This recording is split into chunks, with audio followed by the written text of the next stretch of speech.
कोई विचार करे कि व्यवस्थाओं से वो प्रेम की चर्चा करे, रस चर्चा करे, तो व्यवस्था में सब संभव है लेकिन प्रेम संभव नहीं है। और जो व्यवस्था से किया गया हो उसको यदि आप प्रेम का नाम दे रहे हो तो आप गलत कर रहे हो। श्री जी का भाव, श्री जी का रस, हमसे कोई भी कहता है ना कि हमारे श्री जी का कुछ विषय सुनाओ, मैंने कहा भाई पहले से मत बोलो, मंच पर बैठ करके यदि अपने आप प्रकट हो गया तो श्रवण कर लेना। मैं विचार करके नहीं बैठूंगा कि मुझे श्री जी का भाव कहना है, नहीं। तो वैराग्य की भूमि है। गंगा जी वैराग्य का स्वरूप है, यमुना जी भक्ति का स्वरूप है और सरस्वती ज्ञान का स्वरूप है। तीनों के तट जब मिलते हैं तो देखो, हमारे यहाँ के जितने भी ग्रंथ हैं, हमारे यहाँ के जितने भी शास्त्र हैं, यहीं से ऊपर 300 किलोमीटर जाओ तो बद्रीनाथ पड़ेगा, बद्रीनाथ से थोड़ा सा आगे माना गांव, जहां पर सरस्वती जी का दर्शन, वहीं सारे ग्रंथ लिखे गए। श्रीमद् भागवत जी की रचना वहीं हुई, आदि आदि सब पुराणों की रचना वेद व्यास जी ने वहीं की, चारों वेदों की रचना वहीं की। क्यों? क्योंकि सरस्वती ज्ञान का स्वरूप है, उन्हीं के तट पर ही ज्ञान प्रकट हुआ। उसके बाद 1 किलोमीटर तक सरस्वती जी का दर्शन होता है, उसके बाद फिर अलकनंदा जी, गंगा जी का दर्शन है। गंगा जी प्रारंभ होती बद्रीनाथ आ जाता है, जहां पर त्रिलोकीनाथ भी समाधिस्थ होकर के वैराग्य रूप से बैठे हैं। मतलब गंगा वैराग्य का प्रतीक है। जिसके तट पर त्रिलोकीनाथ साक्षात श्रीमन नारायण भी वैरागी बन जाएं, वो गंगा है। और वही जल की धार जब यमुना बनकर के वृंदावन जाती है तो वरहा पीड़म नटवर वपु कर्णयो कर्णकारम विभ्रद वासः कनक कपसं वैजयंतीं चमालां रंध्रान वेणु अधर सुधया पूरयन गोप वृंदै वृंदारण्यम स्वपदर्मणम प्राविशद गीत कीर्ति। वही यमुना के तट पर जब ठाकुर जी पहुंचते हैं तो क्या होता है? वो यह भी भूल जाते हैं कि वो परब्रह्म है, वो यह भी भूल जाते हैं कि वो त्रिलोकीनाथ है। ताही अहीर की छोहरिया छचिया भरी छाछ पे नाच नचायो। जिस त्रिलोकीनाथ के सामने संपूर्ण वैभव अर्पित कर दिया जाए तो भी कम है, उस त्रिलोकीनाथ के आगे अपने हाथ में नेक सौ मक्खन लेके गोपी करिए लाला खावेगो? ठाकुर जी के यहाँ खाऊंगो। नेक से मक्खन के काजी गोपी लोभ दे करके कह रही है, यदि खानो चावे लाला तो नेक ठुमुक ठुमुक करके नृत्य करके दिखा। सो नेक से मक्खन के लोभ में त्रिलोकीनाथ अपनी प्रभुता भूल करके नृत्य करने लग जाते हैं। वो यमुना का तट है।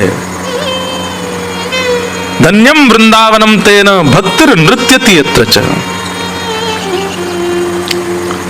लेकिन एक बात बताऊं, हम जिस भूमि पर बैठे, जिस स्थान पर बैठे, यहां देखा जाए तो तीनों हैं। उत्तराखंड की भूमि है, इस नाते से सरस्वती जी का जन्म स्थान है, तो सरस्वती जी भी यहां है। पीछे गंगा जी नहीं है, कौन सी नदी है ये पीछे जो वेद वेद वेल, मछली वाली वेल अच्छा, ये सब भी जो है ना, ये गंगा जी की पूरक नदियां, ये सब उन्हीं के ही, उनको पूर्ण कर रही हैं, तो इनको गंगा जी से कम मत समझना। पर इस नाते से कूद मत जाना, दर्शन करना, आचमन करना, प्रणाम करना। तो एक प्रकार से देखा जाए तो हम उत्तराखंड में तो सरस्वती जी की जन्मभूमि, दूसरे प्रकार से हम ऋषिकेश में, भले यहां से दूर हैं गंगा जी, तो गंगा जी के तट पर भी हो गए, तो सरस्वती जी की भूमि पर, गंगा जी के तट पर, और क्योंकि स्थान का नाम वृंदावन है तो श्री यमुना जी भी हो गए।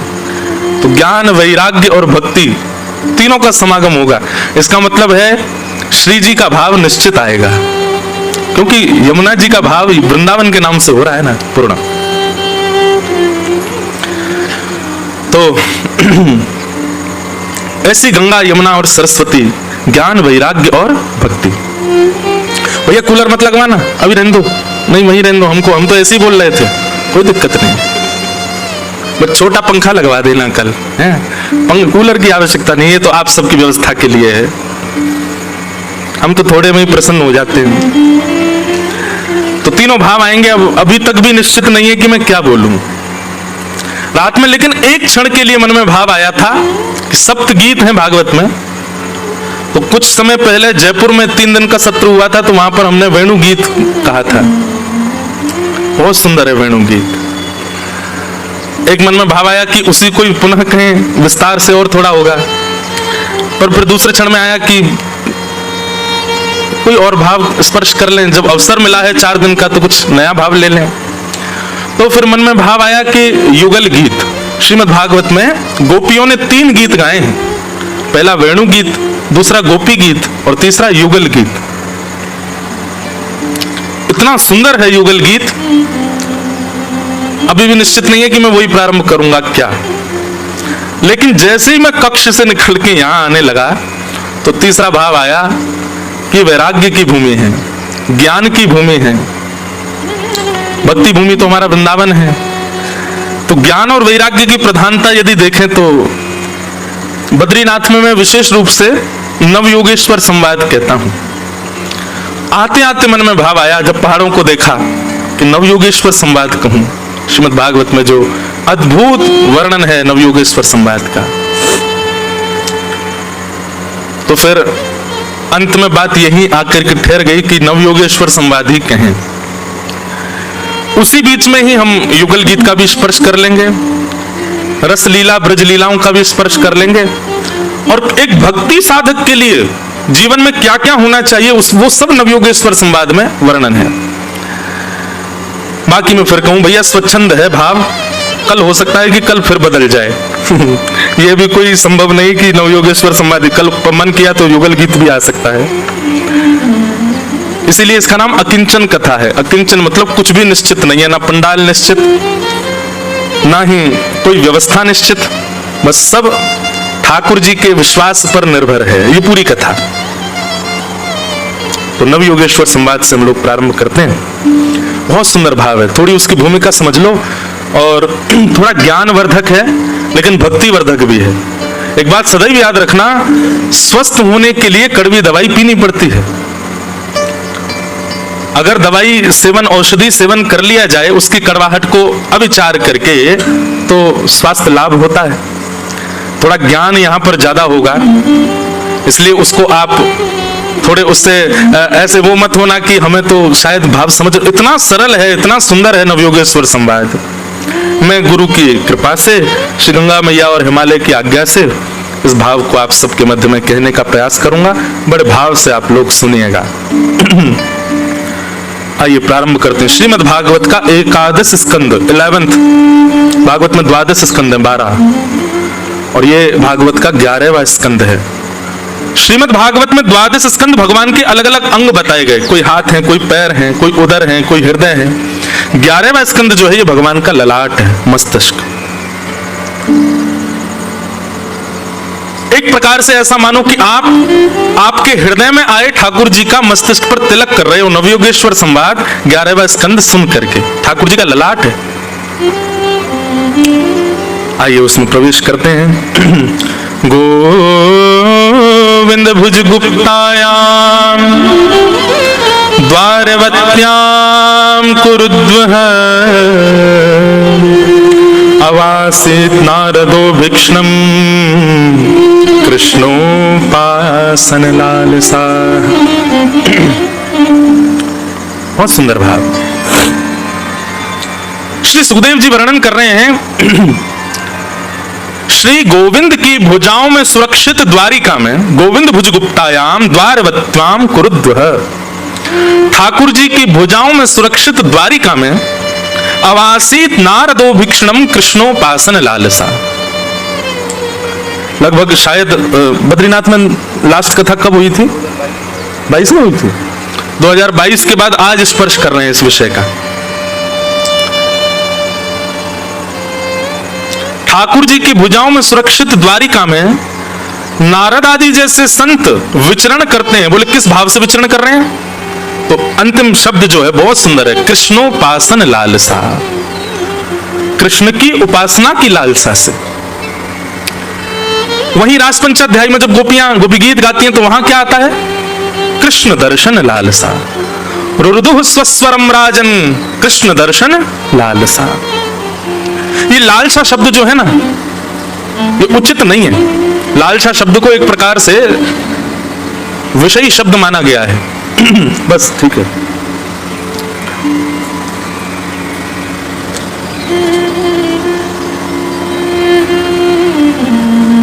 लालसा, कृष्णोपासन लालसा। लेकिन मैं एक बात कथा में कहा करता हूं, जितने भी विकार हैं संसार में और मानव के अंदर, काम, क्रोध, लोभ, मोह, लालसा, ईर्ष्या, द्वेष, अभिनिवेश, अहंता, ममता, जो कुछ भी है, वो सब यदि ठाकुर जी के प्रति पधरा दिए जाएं तो वो सब भी भक्ति बन जाते हैं। किसी व्यक्ति के अंदर यदि क्रोध है और यदि वो क्रोध संसार के किसी व्यक्ति से ना होकर के ठाकुर जी के प्रति यदि हो जाए, जैसे कभी कभी ऐसा क्रोध आता है, ठाकुर जी हम पूतना से तो बढ़िया ही हैं, इतने बुरे तो नहीं है जितनी बुरी पूतना थी, आपको विष दे करके मारने आई थी, भैया हेलीकॉप्टर बंदी करे, इतने बुरे तो नहीं है हम, लेकिन आपने क्या किया? अहो वकीयम स्तनकालकूटम जिघांक्षयापाययदप्य साध्वी लेभे गतिम धातृचिताम ततोन्यम कंबादयालुम शरणम ब्रजे। बकासुर की बहन पूतना को आपने वो गति प्रदान कर दी जो मां यशोदा को प्राप्त होनी चाहिए। मतलब आप मुझे मारने आए, आपने मुझे मारा और मैंने क्या किया? मेरे पिता की जो पदवी है, मेरे पिता का जो स्थान है, वहां पे मैंने आपको बैठा दिया। ऐसा कोई करता है क्या? ठाकुर जी ने यही किया, पूतना मारने आई और पूतना को मातृगति प्रदान कर दी। जब आप पूतना पे इतना अनुग्रह कर सकते तो हम पूतना से तो बढ़िया हैं, इतने बुरे तो नहीं है नाथ। ठीक है, भले ही रूखी सूखी रोटी का भोग लगा देते हैं, सब्जी में नमक ज्यादा कर देते हैं, कभी कभी अपने स्वाद के लिए भोजन बना के आपको पधरा देते हैं, पिज्जा बर्गर का भी भोग लग जाता है ठाकुर जी को। एक बात बताएं, हमारे सेवा प्रणाली में जिस पदार्थ का स्वरूप सुंदर नहीं है उसका भी भोग निषेध है ठाकुर जी को। जैसे कटहल का भोग क्यों नहीं लगता ठाकुर जी को? उसका स्वरूप सुंदर नहीं है। कहीं कहीं मंदिरों में बैगन का भोग नहीं लगता, क्यों? क्योंकि बनने के बाद में भरता जो है वो बड़ा ऐसा गिलगिला सा हो जाता है, स्वरूप सुंदर नहीं है। स्वरूप, रूप, आकृति और सुगंधी, ये जिनकी सुंदर ना हो वो ठाकुर जी को भोग में कहीं कहीं निषेध है। कहीं कहीं भोग लगता भी है ठाकुर जी को इन सब भावों का, वस्तुओं का, पर सब जगह अलग अलग भाव है। स्वरूप के अनुसार कई बार भोग ठाकुर जी को नहीं पधराया जाता। कई मंदिरों में टमाटर का भोग भी नहीं लगता, क्यों? टमाटर विदेशी सब्जी है, भारत की सब्जी नहीं है, ऐसा कहते हैं कि विदेशी है। तो कई मंदिरों में यह भाव है जो भारत में ही प्रकट हुए हैं व्यंजन, उन्हीं का ही भोग लगाया जाए, बाहर से आए हुए व्यंजनों का नहीं। और यहां तो आदमी महाराज बस पूछो, पास्ता बना देते ठाकुर जी के लिए। अभी हम ऑस्ट्रेलिया में थे तो एकादशी के दिन व्रत वाला पास्ता ठाकुर जी को वहां बनाया। महाराज जी व्रत वाला है। मैंने काय का है? कूटू का है क्या? कूटू का पास्ता। अब ये पता है क्या है, जो लोग करते हैं उनको कोई ऐसा नहीं कि उनकी मैं निंदा कर रहा हूं, बुरा भी नहीं माने। कलयुग है भाई, इतना कर रहे हो यही बहुत है। भगवान नहीं करे कभी। आजकल वो भी एक नाम चलता है ना, कबाब, बोलने में ही विचित्र लगता है, उसमें भी वेज जोड़ देते हैं लोग आगे। वो समय दूर नहीं, आगामी 10-15 साल बाद वो भी बनेगा एकादशी वाला कबाब, वेज बिरयानी। चावल कोई थोड़ा बहुत कर देते हैं, उसका नाम बदल दिया। हे नाथ, ठाकुर जी कभी कभी सोचते तो होंगे, भाई तू काय को कर रहा है एकादशी? तो जरूरी थोड़ी, ऐसा तो नहीं कि तेरे करने से ही मैं प्रकट होऊंगा, मत करे, इससे बढ़िया तो खा, बढ़िया प्रेम से रोटी खा ले, काय को बना रहा है भाई एकादशी वाला सब सामान? व्यक्ति अपने स्वाद के लिए ठाकुर जी का भोग लगा देता है, कई बार उसको प्रिय लगता है इसलिए ठाकुर जी को भोग लग जाता है। और महाराज हम कहां गए, जहां हम बैठे हैं महादेव की भूमि, इनके नाम पे तो महाराज क्या क्या करते हैं लोग। बुरा नहीं मानिएगा, और मान जाओ तो कोई बात नहीं, पर महादेव के नाम पर जो लोग ये बात कहते हैं, ऐसा ये कुछ भी नशा की वस्तु कर लेते हैं, फिर कहते हैं महादेव का प्रसाद है। ये तो महादेव का प्रसाद तो विष भी है, और ये तो साक्षात नीलकंठ है, वो भी तो प्रसाद है, ले लो उसको भी प्रसाद के रूप में। क्यों हम लोग देवताओं का नाम आश्रय लेकर के और अपने स्वाद के लिए, अपनी इच्छाओं के लिए, अपने व्यसन के लिए हम देवताओं का नाम लेकर के क्रियाओं को कर देते हैं। मैं तो कहता हूं किसी दिन महादेव प्रकट हो गए ना, त्रिशूल से इतना मारेंगे उन लोगों को ढूंढ ढूंढ के जो जो इस प्रकार की क्रिया करते हैं उनके नाम से। ऐसा नहीं करो। मैं देखता हूं इतनी दूर दूर से लोग चल करके आते हैं, कावड़ यात्रा वाले। आजकल जो चल रही है क्या भोला, मैं बोले एक व्यक्ति दौड़ेगा जल लेकर के, फिर दूसरा उससे लेकर दौड़ेगा आगे। पर ऐसे सब तो बहुत अच्छे, ऐसा नहीं है, पर कई लोग उनमें ऐसा उपद्रव कर देते हैं ठाकुर जी के नाम पर, महादेव के नाम पर, फिर गलत सलत कुछ खाते पीते हैं और दिख जाते हैं जब, बहुत पीड़ा होती है। ऐसा नहीं करो, इससे बढ़िया तो घर बैठे रहो। आपको बताएं, व्यसन आप स्वच्छंद कर लो, वैसे तो करना ही नहीं चाहिए, लेकिन भाई फिर भी व्यसन कोई स्वच्छंद कर रहा हो उसको पाप तो लगता है, पर जो ठाकुर जी के नाम पर व्यसन करता है उसको तो महापाप लगता है। व्यसन करना ही वैसे ही कर लो, इनका नाम आश्रय क्यों ले रहे हो? ये सब नहीं। तो भगवान के भोग में द्वारिका में तो एक मुझे नई बात पता चली। द्वारिका के, हम तो सेवक लोग हैं ना, तो पूछते रहते हैं सेवा कैसे हो रही है, यहाँ पे प्रसाद का रूप क्या है, क्या है, सब जगह का अलग अलग भाव है। तो द्वारिका में तो ऐसा सुनने में आया, वहां की रसोई में हम मैया से हम पूछ रहे, मैंने मैया ठाकुर जी को भोग में कैसी वस्तु पधराते हैं? उन्होंने इतना सुंदर एक शब्द में उत्तर दिया, बोले जिस व्यंजन को पाने के बाद जब आपको उसकी बब सामे, उसकी डकार आवे, उसमें सुगंध ही ना हो, उसमें कोई स्वाद ना हो, ऐसी वस्तु ठाकुर जी को भोग में पधराई जाती है। जिसके पाने के बाद में उसका स्वाद जो है वो केवल हवा मात्र रहे, उसमें कोई सुगंधी या कोई स्वाद ना उत्पन्न होता हो, ऐसे व्यंजन ठाकुर जी को पधराए जाते हैं। नई बात, उनमें तो बहुत सारी चीजों का निषेध हो जाता, मूली का निषेध हो गया, गाजर का निषेध हो गया। तो बड़ी बड़ी प्रणाली हमारे वैष्णवों ने करी है, उसके अनुसार, संप्रदाय अनुसार, अपने भावानुसार उनका पालन किया जाता है। कृष्ण उपासना लालसा। द्वारिका में नारद आदि संत क्यों विचरण करते हैं? बोले कृष्ण की उपासना की लालसा से। तो हमारे जितने भी अवगुण हैं वो अवगुण ही भक्ति बन जाएंगे यदि उसमें ठाकुर जी का भाव विद्यमान हो जाए। क्रोध है, यदि वो संसार मनाओगे ठाकुर जी से हो जा नाथ, सुना है तारे हैं तुमने लाखों, हमें जो तारो तो हम भी जाने, सुना है तारे हैं तुमने लाखों, हमें जो तारो तो हम भी जाने। अब ये एक सूक्ष्म क्रोध है ठाकुर जी से, आपने इतने तार दिए नाथ, हमने क्या बिगाड़ा आपका? आप जैसे कहते हैं वैसे रहता हूं, जैसा आपका शास्त्रों में वर्णन है वैसे रहने का प्रयास करता हूं, सच बोलता हूं, झूठ से दूर रहता हूं, सब कुछ व्यवस्थित करके चलता हूं। अच्छा बंधु, एक प्रश्न आता है मन में, बहुत ध्यान से सुनना। हमको भी 1 महीना बाद माइक मिला है ना, आज हम 1 महीना बाद, 1 महीना से सबसे ज्यादा याद आई मुझे व्यासपीठ की।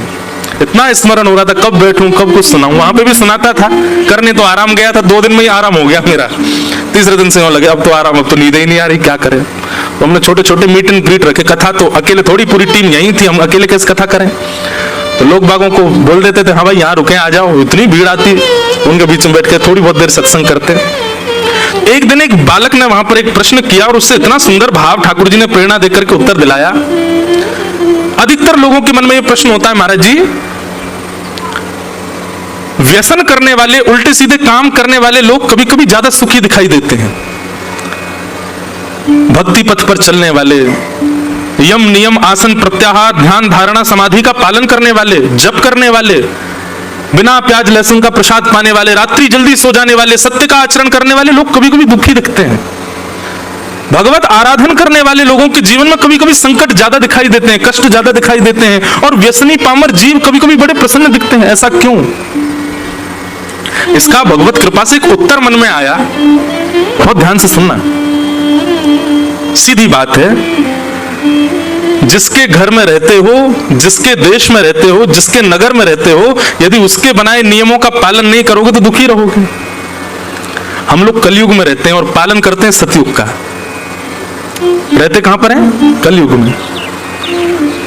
और पालन क्या कर रहे हैं? सतयुग का। सुबह जल्दी उठेंगे, बताओ 5 बजे से कथा, आज सॉरी 5:30 बज गए हैं, कल 5 बजे बैठ जाऊंगा मैं, कल आप और जल्दी 4:45 तक आ जाना। आज भी आ ही गए होंगे, हम ही हैं ऐसे, क्या करें।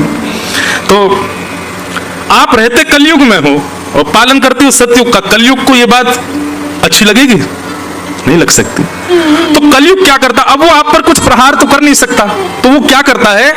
कलयुग का पालन करने वाले लोगों को सुंदर बना करके, सुखी बना करके आपको दिखाता है। कलयुग देख, मांस खाने वाला, मदिरा पीने वाला, उल्टे सीधे काम करने, देख कितना सुखी घूम रहा है, और तू देख राम राम जपता है फिर भी कितना दुखी है। आपके मन में संशय प्रकट होता है, और ये संशय कौन प्रकट करवाता है? कलयुग ही करवाता है, क्योंकि वो आपको छेड़ नहीं सकता, आपसे कुछ कह नहीं सकता, इसलिए वो उन लोगों को सुखी दिखाता है। वो है नहीं सुखी, महादुखी है वो लोग, पर आपको ऐसा दिखवाता है कि देखो मेरे नियमों का पालन करने वाले कितने सुखी, और तुम सबरे सतयुग त्रेता द्वापर का पालन करते हो कितने दुखी हो। और इसी प्रभाव में आकर के कई लोग नाम जप छोड़ देते हैं, कई लोग भक्ति पथ छोड़ देते हैं, कई लोग कथा साधन छोड़ देते हैं। क्यों? वो ज्यादा सुखी हैं। हम भी करके देख ले तो क्या बुराई।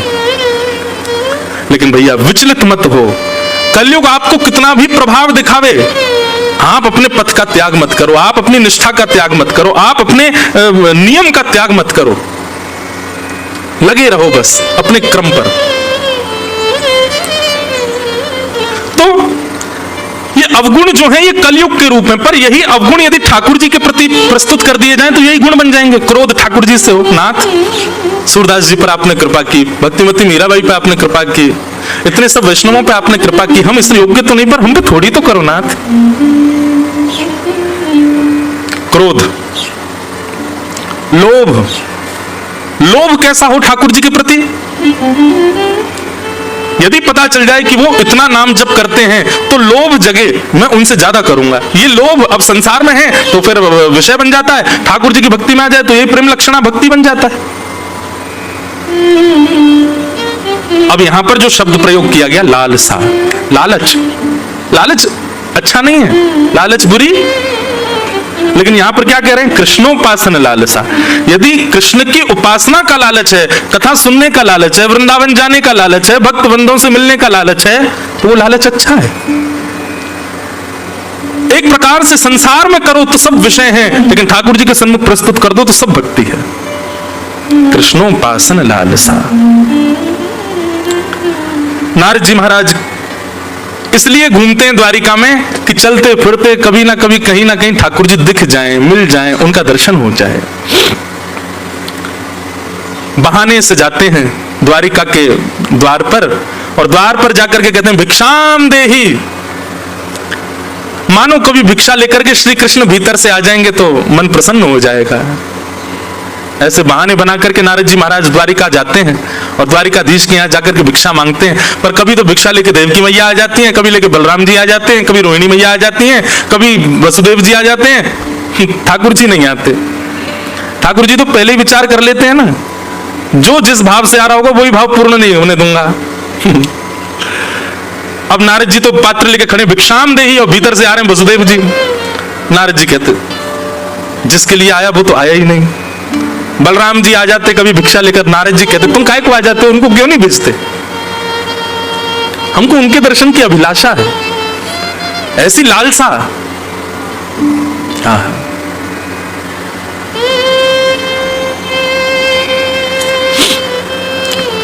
श्री नारद जी आप जब गए भिक्षा लेने के लिए तो वसुदेव जी आए, भगवान श्री कृष्ण के पूज्य पिताजी, और भिक्षा लेकर के जैसे ही आए, भिक्षा देकर के उन्होंने नारद जी के चरण पकड़ लिए। बोले हे नारद जी, मेरे मन में कुछ संशय है, कुछ प्रश्न है, कुछ भाव है, आप मेरे पास बैठो, मुझे आपसे पूछना है। और यहीं से नवयोगेश्वर संवाद प्रारंभ होता है। नारद जी बोले क्या संशय है आपका, बताओ। तो भगवान श्री कृष्ण के पूज्य पिताजी श्री वसुदेव जी कहते हैं नारद जी, पूरा विश्व जिनको प्राप्त करना चाहता है, पूरा विश्व जिनको भजता है, ऐसे परमात्मा श्री कृष्ण मेरे पुत्र हैं। मैं चाह करके भी उनका भजन नहीं कर पाता, मैं चाह के भी उनकी आराधना नहीं कर पाता, मैं चाह करके भी उनको प्रणाम नहीं कर पाता, क्योंकि वो मेरे पुत्र हैं। तो मैं कैसे उनकी भक्ति करूं, मैं कैसे उनका आराधन करूं, मैं कैसे उनको प्रणाम करूं, मैं कैसे उनका वंदन करूं। कृपा करके आप वैष्णव हो, आप मेरा मार्गदर्शन करो। कैसा प्रश्न है वसुदेव जी का, अपने पुत्र को भजना चाहते हैं, वो प्रश्न कर रहे हैं। तब नारद जी महाराज कहते हैं, बोले इस प्रश्न के उत्तर में तो मैं आपको वो संवाद सुनाऊंगा जो एक बार राजा निमि को 9 योगेश्वरों ने सुनाया था। यही नवयोगेश्वर संवाद। और यहीं से श्री नारद जी महाराज योगेश्वर संवाद कहना प्रारंभ करते हैं। सबसे पहला प्रश्न क्या है? भागवत धर्म किसको कहते हैं? मतलब भक्ति पथ, इसी को भागवत धर्म कहते हैं। और इस भागवत धर्म का अनुसरण करने वाले लोगों के नियम क्या होते हैं? कृपा करके मुझको बताइए। और इस प्रश्न का जैसे ही उत्तर दिया, सबसे पहला उत्तर कौन दे रहे हैं? कवि नाम के योगेश्वर। कविर्वाच, बहुत ध्यान से सुनिएगा। प्रश्न क्या है पहला? कि भागवत धर्म क्या है? भागवत धर्म का मतलब क्या होता है? भगवत प्राप्ति का मार्ग क्या है? कृपा करके हमको बताओ। और यहां से कवि नाम के योगेश्वर, पहले योगेश्वर उत्तर दे रहे हैं। ये वही भगवता प्रोक्त उपाया आत्मलब्धये अंजः पुंसाम विदुषाम वृद्धि भागवतान हितान। अच्छा, एक बात मन में आती है, बहुत ध्यान से सुनना बंधु। भक्ति में सबसे बड़ी उपलब्धि क्या है? श्री कृष्ण की प्राप्ति सबसे बड़ी उपलब्धि है? नहीं। जिन्होंने नहीं कहा है वो उत्तर दो, क्या है फिर? जिन लोगों ने मना किया कि कृष्ण की प्राप्ति सबसे बड़ी उपलब्धि नहीं, तो फिर उत्तर बताओ क्या है सबसे बड़ी उपलब्धि? क्या कह रहे हैं? वाह भैया, बहुत अच्छी बात है। सबसे पहली बात, भक्ति में उपलब्धि की इच्छा ही नहीं होनी चाहिए, लेकिन फिर भी एक ठौर तो चाहिए, एक डेस्टिनेशन तो चाहिए, एक स्थिति तो चाहिए। वो क्या है? एक छोटे से उदाहरण से समझिएगा। जिन यदुवंशियों को साक्षात श्री कृष्ण प्राप्त हो गए, वही श्री कृष्ण यदुवंशियों का हाथ पकड़ करके सत्संग में बैठाते हैं। समझ में आई बात? श्री कृष्ण की प्राप्ति भक्ति में सबसे बड़ी उपलब्धि नहीं है, पर हाँ, इतने वैष्णव मिलकर के भगवत चर्चा कर रहे हैं, ये भक्ति की सबसे बड़ी उपलब्धि है। और वो भी ऐसे माहौल में, ऐसे समय पर, ऐसे स्थान पर, ऐसी बेला में बैठ करके ये सत्संग करना निश्चित ही भगवत बड़ी कृपा है हम आप सब लोगों के ऊपर। ठाकुर जी का बड़ा अनुग्रह है। ठाकुर जी निश्चित ही प्रसन्न तो नहीं होंगे हमसे, लेकिन हमको देख के मुस्कुराते तो होंगे थोड़े थोड़े। उसी का ये फल है कि हमको ये सत्संग प्राप्त है। और इसका उदाहरण क्या है कि ठाकुर जी को प्राप्त करने वाले वैष्णवों को भी ठाकुर जी कहते हैं कि तुम लोग सत्संग करो, मेरा चिंतन करो, मेरा भजन करो। ध्रुव जी महाराज को 5 वर्ष की आयु में ठाकुर जी मिल गए। उसके बाद भगवान ने 36,000 वर्ष के लिए उनको कहा कि तुम शासन करो। 36,000 वर्ष बाद ध्रुव जी महाराज बोले कि मेरे अंदर क्रोध कैसे आ गया, मेरे अंदर ये क्रोध का जन्म कैसे हो गया? मैंने तो भगवान का साक्षात्कार किया है। ऐसा प्रसंग आता है कि ध्रुव जी महाराज ने यक्षों का वध किया था क्रोध में आकर के। ध्रुव जी को क्रोध कैसे आ गया? तब ध्रुव जी को कहते हैं कि तुमको भगवान का दर्शन तो किया, तुमको भगवान तो प्राप्त हो गया, लेकिन तुमको सत्संग नहीं मिला। गोपियां, रास पंचाध्याय में प्रसंग आता है कि जब भगवान श्री कृष्ण उनके साथ में विचरण करने लगे, विहार करने लगे, तो भगवान कृष्ण प्राप्त हो गए, लेकिन प्राप्त करने के बाद भी गोपियों के चित्त में सूक्ष्म अहंकार आ गया। तुरंत ठाकुर जी अंतर ध्यान हो गए। क्यों? क्योंकि मैं तो मिल गया हूं, लेकिन इनको सत्संग नहीं मिला है। तब किशोरी जी उनके समीप आती हैं और यमुना के तट पर बैठ करके गोपियां अच्छा, एक बात बोलूं, मन में एक भाव आता है। ये गोपी गीत के जो भाव है ना, गोपी गीत के जो श्लोक है ना, ये गोपियां गा रही हैं, पर इन श्लोकों की रचयिता तो हमारी श्यामा जी हैं, हमारी किशोरी जी हैं, वही गवा रही हैं। तो कृष्ण तो मिल गए गोपियों को, लेकिन उसके बाद भी गोपियों के चित्त में अभिमान तो आ गया। तो एक बात निश्चित हो जाती है कि भगवत प्राप्ति ये भक्ति में उपलब्धि नहीं है, क्योंकि ठाकुर जी के मिलने के बाद भी कई भक्तों में दोष प्रकट हुए हैं। लेकिन वही भक्त जब सत्संग में जाता है, ठाकुर जी की रस चर्चा का श्रवण करता है, तो गाने लगता है, तब कथामृतम तप्त जीवनम कविभिरीडितम कल्मषापहम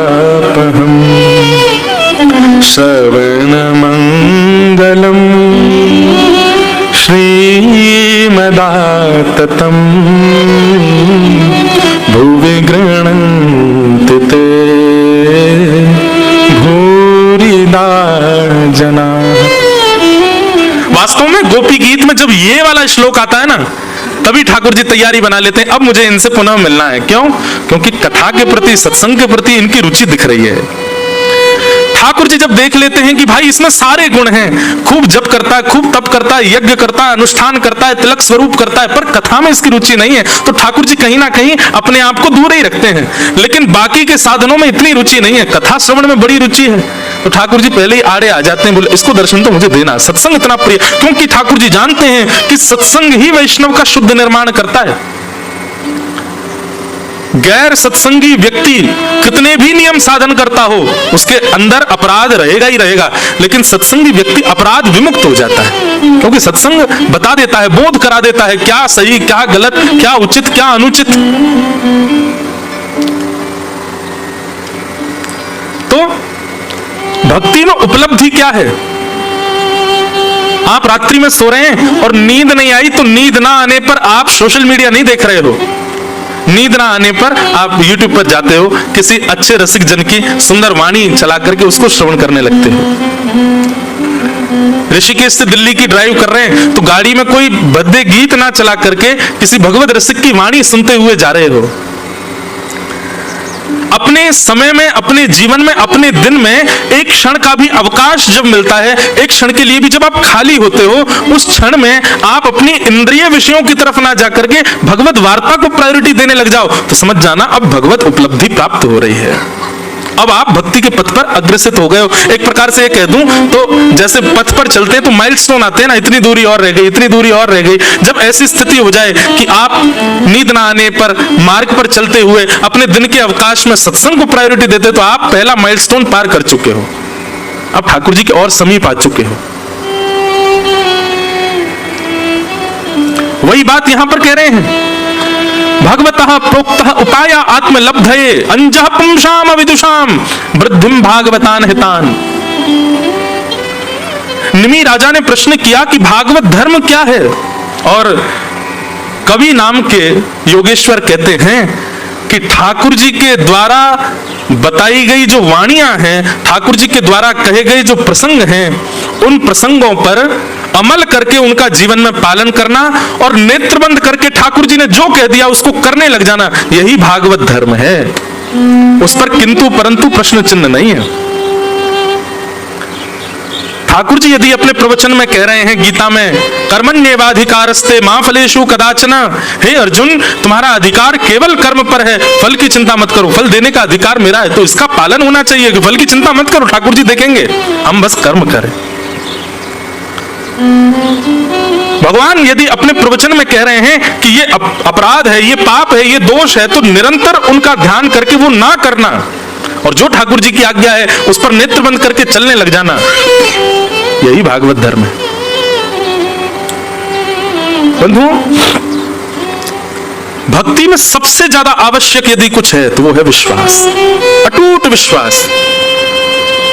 हमारे सूरदास जी गाते हैं बहुत सुंदर भाव, भरोसो दृढ़ इन चरणन केरो, भरोसो दृढ़ इन चरणन केरो, भरोसो दृढ़ इन चरणन केरो, भरोसो दृढ़ इन चरणन। भैया 4 दिन के लिए आप सब लोग ही हमारे कोरस वाले हो, दक्षिणा के रूप में 11-11 रुपए सबको दूंगा मैं, गाओ मेरे साथ, आप सब हमारे साथ कोरस करो, पीछे पीछे गाओ सुन करके। सूरदास जी की वाणी है, भरोसो दृढ़ इन चरणन केरो, भरोसो दृढ़ इन चरणन केरो, भरोसो दृढ़ इन चरणन केरो, भरोसो दृढ़ इन चरणन केरो। श्री वल्लभ नख चंद्र छटा बिन, श्री वल्लभ नख चंद्र छटा बिन, श्री वल्लभ नख चंद्र छटा बिन, वल्लभ नख चंद्र छटा बिन, सब जग माही अंधेरो, सब जग माही अंधेरो, हाँ सब जग माही अंधेरो, सब जग माही अंधेरो। ठाकुर जी के प्रति भरोसा, अपने गुरुदेव के प्रति भरोसा यदि आपका नहीं है तो आप कितने भी नियम साधन कर लो, आपका कल्याण नहीं हो पाएगा। लेकिन आप नियम साधन में चूक करते हो, लेकिन ठाकुर जी की वाणी और गुरुदेव की वाणी पर पूर्ण भरोसा करते, अमल कर देते हो, उसको अपने जीवन में उतार लेते हो, आपको कोई नहीं रोक सकता, कहीं आप गिर नहीं सकते, आपका निश्चित कल्याण होगा, क्योंकि आपके भीतर भरोसा है। भरोसो दृढ़ चरण के, भरोसो दृढ़ चरण के, भरोसो दृढ़ चरण के, भरोसो दृढ़ चरण। श्री राधा रमण लाल की।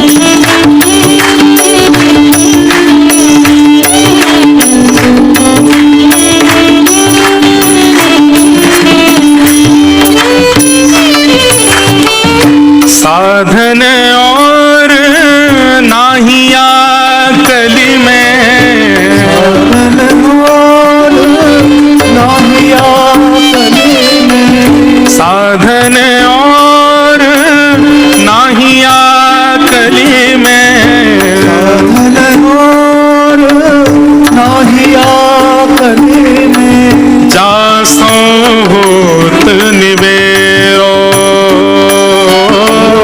सासो होत निवेरो। सूरदास जी कहते हैं इस कलयुग में और कोई साधन है ही नहीं आपके कल्याण का, केवल और केवल भरोसा ठाकुर जी की वाणी के प्रति, गुरुदेव की वाणी के प्रति, बस ये भरोसा जीवन में ले आओ और भली साधन आपसे ना बने, कल्याण हो जाएगा। सूरदास जी से किसी ने कह दिया, सूरदास जी मतलब हमारे जप तप अनुष्ठान नियम ये किसी काम के नहीं है, केवल भरोसा ठाकुर जी के प्रति, कोई प्रमाण है आपके पास? सूरदास जी कहते हैं सबसे बड़ा प्रमाण मैं हूं। क्यों? बोले आंख ही नहीं है मेरे पास तो, सूर कहा कहे दुविध आंधरो, मेरे पास तो नेत्र ही नहीं है, मैं देख ही नहीं सकता, लेकिन फिर भी ठाकुर जी के अद्भुत रूप श्रृंगार का मैं दर्शन कर पाता हूँ, ठाकुर जी की लीला मुझे दिख जाती है। आज हरि देखे नंगम नंगा, मोतिन माल गले उर साजे, छवि के उठत तरंगा, कैसे दिख जाते हैं, नेत्र तो है ही नहीं मेरे पास में। शोभित कर नवनीत लिए, घुटुरुन चलत रैन तन मंडित गो रोचन तिलक किए, ये लीला मुझे कैसे दिख जाती है, मैं तो देख ही नहीं सकता। मैंने कोई जप नहीं किया, तप नहीं किया, साधन नहीं किया, केवल और केवल भगवत वाणी और गुरुदेव की वाणी पर अटूट भरोसा रखा, और उसी का ये परिणाम है। सूर कहाँ कहे दुविध आंधरो, सूर कहाँ कहे दुविध आंधरो, बिना मोल को चेरो, बिना मोल को चेरो, भरोसो दृढ़ इन चरण केरो, भरोसो दृढ़ इन चरण के, भरोसो दृढ़ इन चरण केरो, भरोसो दृढ़ चरण के, भरोसो दृढ़ इन चरणन केरो, भरोसो दृढ़ इन चरणन के। सूर कहा कहे दुविध आंधरो, बिना मूल को चेरो, भरोसो दृढ़ इन चरणन केरो। तो भागवत धर्म क्या है, पहला प्रश्न है। अगर नवयोगेश्वर संवाद चले तो प्रश्न और उत्तर दोनों यहां से जाने के बाद कक्ष में लिख लिया करना कि आज प्रश्न क्या किया था और आज उत्तर क्या मिला था। तो प्रश्न क्या है कि मुझे बताइए भागवत धर्म क्या है। तो प्रश्न का उत्तर दे रहे हैं कि भगवान ने जो कुछ भी कहा है उनकी प्राप्ति के लिए, मतलब मैं जिस भाव से प्राप्त हो जाऊं, ऐसी सारी बातें जो भगवान कह रहे हैं उन बातों पर आप अटूट विश्वास की तरह चलने लग जाओ, वही भागवत धर्म है। और कैसे चलो, बोले अंजह पुंसाम अविदुषाम। इसका अर्थ क्या है, बोले नेत्र बंद करके। ठाकुर जी की कही गई बात पर फिर ये नहीं हो कि कहीं गिर तो नहीं जाएंगे, कहीं ऐसा तो नहीं हो जाएगा, कहीं ये तो नहीं हो जाएगा, ये कैसे करेंगे, वो कैसे होगा, कर लो बस। उस पर फिर ज्यादा चिंतन मत करो, ज्यादा उस पर संशय मत करो। संशय आत्मा विनश्यति। भगवत वाणी पर जब संशय होता है ना, तो वहीं हम लोगों का पतन हो जाता है, वहीं हम लोग गिर जाते हैं संशय में। तो क्या करें, जब तक पूर्ण विश्वास नहीं हो जाए भगवत वाणी पर, तब तक उसका पालन मत करो, तब तक फिर नाम जप और ये सब आदि साधन करते रहो। जब लगे कि हाँ बस अब जो ठाकुर जी की वाणी है, अब इस पर हमको कोई संशय नहीं है, तब चलो। कहीं चलने के बाद संशय हुआ ना, तो फिर गिर जाओगे। लेकिन एक और बात यहां पर भगवान कहते हैं कि धावन निमिल्य वा नेत्रे नस्खले न पते दिह। बोले जो व्यक्ति मेरे बताए मार्ग पर चलने लग जाता है वो कभी गिरता नहीं, और गलती से कभी अविश्वास के कारण गिर भी जाएगा तो चिंता ना करे, मैं ही उसको उठाऊंगा। क्योंकि मेरी जिम्मेवारी बन जाती है, जब कोई मेरे मार्ग पर चलता है तो मेरी लायबिलिटी हो जाती है कि उसको फिर कोई दिक्कत ना हो। लेकिन फिर भी यहां रसिकजन आज्ञा कर रहे हैं, भगवत वाणी आज्ञा करती है कि आप उस पर विश्वास करके ही चलो जो भगवत वाणी है। भगवत वाणी क्या है, पूरी भागवत भगवत वाणी है, रामायण भगवत वाणी है, भगवत गीता भगवत वाणी है। व्यास मंच पर बैठकर के व्यास जन बुद्धि विवेक के साथ, आजकल व्यास मंच से भी कुछ भी कह दिया जाता है, इसलिए मिलावट केवल मिठाइयों में नहीं है, सब्जियों में ही नहीं है, व्यासपीठ पे भी हो गई है, हैं? हाँ, अरे वाह, यहाँ पर भी एडवर्टाइजमेंट, इनका मावे का व्यापार है, तो कह रहे मावे में भी नहीं है। वाह, अरे नहीं भैया खूब मिठाई खाओ है, 2 लोगों का कल्याण होता है मिठाई खाने से, हलवाई का और डॉक्टर का। हलवाई का होता है कि उसकी मिठाई बिकती है, डॉक्टर का होता है तुम पेशेंट बन के आओगे शुगर हो जाएगी, खूब खाओ। तो हम क्या कह रहे थे, मिलावट सब जगह हो गई, तो आजकल तो ये भी बुद्धि विवेक रखना पड़ेगा आपको कि किसकी बात माने। जब संत का रूप रावण धारण कर सकता है, तो आजकल कहीं कहीं जो है व्यास मंच का भी स्वरूप थोड़ा थोड़ा बिगड़ गया है, कुछ भी बोल देते हैं लोग। अच्छा, ये भी एक मेरे को ऐसा भाव लगता है कि व्यास मंच से वाणी से कुछ भी निकल जाना, इसमें भी कहीं ना कहीं गुरु विश्वास की कमी है, गुरु के प्रति भरोसा नहीं है, इसीलिए तुम्हारी वाणी में वो क्षमता नहीं है कि वो अपने आपे से बाहर हो जाती है। हम तो सही बताएं, हम तो ये भूल करके बैठते हैं कि हम कथा करने जा रहे हैं, हमारी कथा से कुछ होगा। हमारे गुरुदेव कृपा करेंगे, उनकी कृपा से जो वाणी में भाव आएगा वही हम बोलेंगे, हमारा अपना कोई बल नहीं, भरोसा दृढ़ इन चरणन केरो। तो आजकल तो ये भी सोच परख करके देखना है कि किसकी वाणी माननी है। उसके लिए तो जप तप नियम साधन बहुत जरूरी है, क्योंकि इन्हीं से ही बुद्धि विवेक जागृत होगा कि किसकी वाणी उचित है। वैसे तो हम पहले कथा में कहते थे कि भाई भगवत लोगों में, वैष्णवों में भेद मत देखो, सब में भेद, प्रणाम में मत देखो, सबको प्रणाम करो, पर पालन किसकी वाणी का करना है, इस पर विवेक रखना अब अनिवार्य हो गया है, अब अनिवार्य है। तो हम क्या निवेदन कर रहे थे, भगवान कहते हैं मेरे द्वारा कही गई जो वाणी है उसका जो अटूट विश्वास के साथ पालन करने लग जाए वही भागवत धर्म है। अच्छा, आप भागवत धर्म का पालन करने लग गए तो आपके अंदर सिम्टम्स क्या आएंगे, पता कैसे चले कि आप जो भागवत कथा सुनते हैं या भगवत वाणी सुनते हैं, सत्संग सुनते हैं, वो आपके जीवन में इंप्लीमेंट हुआ है, उसके फिर सिम्टम्स क्या होंगे। तब यहां पर कवि नाम के जो योगेश्वर हैं वही बता रहे हैं क्या कि कायेन वाचा मनसेन्द्रियैर्वा बुद्ध्यात्मना भानुषित स्वभावात्, प्रसिद्ध श्लोक है, करोमि यत्य सकलम परस्मै नारायणायेति समर्पये तत्। फिर क्या होगा, आप जब भगवत वाणी का पालन करने लग जाएंगे, अटूट विश्वास के साथ भागवत धर्म भक्ति पथ पर चलने लग जाएंगे, तो आप अपनी सत्ता भूल जाओगे। अभी क्या होता है, ये काम मैंने किया, ये मैंने किया, ये क्रिया मेरे द्वारा संपादित हुई है, इसको मैंने बनाया, इसको मैंने सिखाया। ये मैं पना जो होता है ना, ये आपके अंदर यदि विद्यमान है तो निश्चित ही आप अभी भक्ति पथिक बने नहीं हो। आप कुछ भी कर रहे हो और उस क्रिया के पीछे मन में भाव आता है कि मेरे ठाकुर जी ने कराया, श्री गोपाल जी की कृपा से हुआ। अच्छा, एक और बात बोलूं, इसमें भी दो तरफा बात है। कई लोग बोलते तो ऐसा है ठाकुर जी ने कराया, लेकिन मनी मन ये सोचते किया तो मैंने ही है। बोलने में क्या जाता है भैया, तुमने बहुत जोर की कोठी बनाई, साहब ठाकुर जी कृपा, ठाकुर जी ने करवाया। ठाकुर जी तब मन में सोचता हूँ मैं सीरियस हो जाऊं। कभी कभी मेरे मन में भाव आता है ठाकुर जी की एक बहुत बड़ी कृपा है हम पे कि वो हमारी बात को सीरियसली लेते नहीं है। तेरा तुझको अर्पण क्या लागे मेरा, ओम जय जगदीश हरे। ठाकुर जी इस बात को ना ऐसे नकार देते होंगे, ठीक है बोले मत ज्यादा। तेरा तुझको, भगवान कभी सीरियस हो गए तो क्या होगा। ये सब आपका है नाथ, मेरा घर आपका, मेरी गाड़ी आपकी, ला चाबी दे घर की, निकल तू जा, ऋषिकेश में रह गंगा किनारे। भगवान मैं तो बस बोल रहा था, आप सीरियस क्यों हो गए। ठाकुर जी की बहुत बड़ी कृपा है कि वो हमारी बात को सीरियसली लेते नहीं है। लेकिन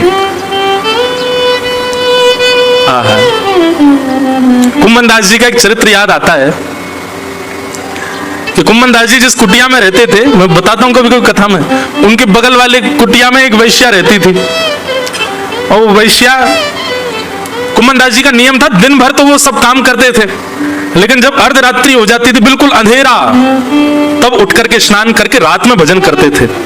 क्यों, बोले रात में सब सो रहे हैं, शोर शराबा नहीं, ध्यान लगेगा, मन लगेगा, रात में बैठ करके भजन करते थे। और वैश्या के भी प्रेमी सब रात को ही आते थे, रात भर वहां पर भद्दे गीत गाए जाते, नाच गाना होता। और उन सबसे कुम्मन दास जी को थोड़ा बहुत तो कष्ट होता ही था। बेचारे वो श्री कृष्ण शरणम मम जाप कर रहे हैं और वहां बगल वाली कुटिया से भद्दे गीत गाए जा रहे हैं, उल्टे सीधे नृत्य किए जा रहे हैं, जोर जोर की आवाज करी जा रही है। कुम्मन दास जी को लगता कि भाई जब इसका तीव्र स्वर मेरे भजन में बाधा बन रहा है तो मैं भी तीव्रता से भजन करूंगा। तो जो करते थे श्री कृष्ण शरणम मम, वो भी जोर जोर से गाने लगे, श्री कृष्ण शरणम मम, श्री कृष्ण शरणम मम, श्री कृष्ण। जितनी तेज आवाज वैश्या के भवन से आवे गीतों की, उतनी तेज आवाज में कुम्मन दास जी कीर्तन करने लगे। अब वैश्या तो परेशान हो गई। वैश्या बोली ये बाबा बड़ी जोर जोर से गा रहा है। प्रेमियों से कह दिया, बोले कि देखो ये हमारे हमारे हमारे आनंद में विघ्न डाल रहा है। बाबा तो क्या करें, बोले उसकी कुटिया जला दो, कुटिया जल जाएगी तो कहीं और चला जाएगा। प्रेमियों ने जाकर के कुम्मन दास जी की कुटिया में आग लगा दी। हाँ, कुम्मन दास जी, हम आप सब लोग होते तो हम क्या करते, तुरंत पानी मंगाओ, जे करो वो करो, आग बुझाओ, अरे मेरा घर जल गया, हाय राम, सिर पकड़ के रोते। कुम्मन दास जी ने तो अपने ठाकुर जी समेटे, बाकी सब सामान वहीं छोड़ दिया और दौड़ करके ठाकुर जी को उठा करके ठाकुर जी को लेकर के भागे। बस एक बार ठाकुर जी को कहा, हे ठाकुर जी, मेरा घर थोड़ी था, ये तो आपके लिए मैंने छप्पर बनाया था, आपको धूप ताप बारिश आदि की कोई विघ्न ना लगे, आपकी कुटिया थी नाथ। मेरी कुटिया तो जल जाए, मेरा तो सब कुछ खाक हो जाए, मुझे कोई चिंता थोड़ी पड़ी, आपका था नाथ, कैसे जल गया। इतने विश्वास से जब ठाकुर जी से थोड़े विरह में आकर के जब कुम्मन दास जी ने बात कही, ठाकुर जी बोले, अरे अभी बताऊं। सोई पवन देव से कहा, बोले ऐसे बहो कि कुम्मन दास जी की कुटिया की आग की लपटें इस वैश्या के घर में जाएं।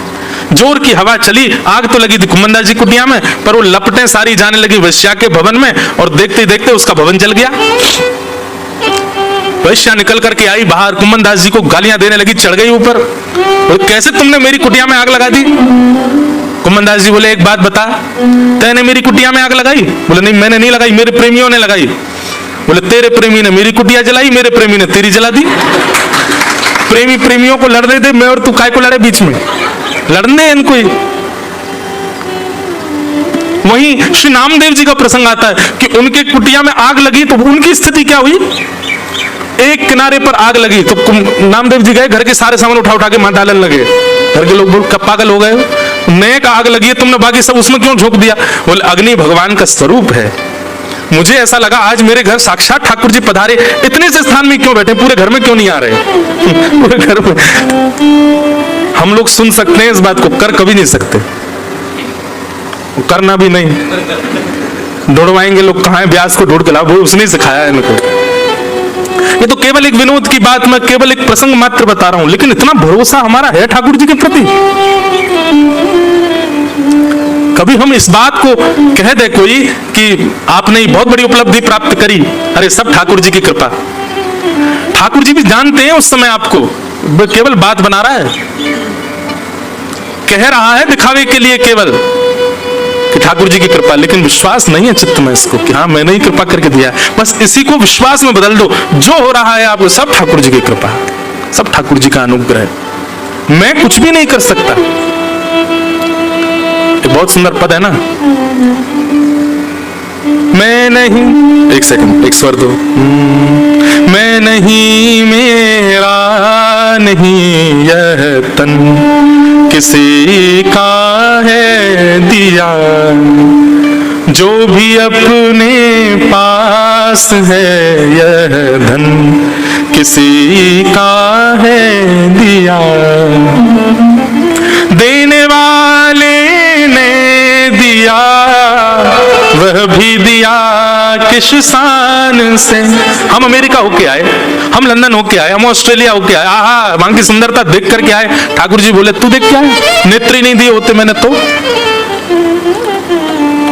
हम फलाने गीतकार का, संगीतकार का कॉन्सर्ट अटेंड करके उसका गाने सुन के आए, ठाकुर जी बोले मैंने कान ही नहीं दिए होते तो सुनता।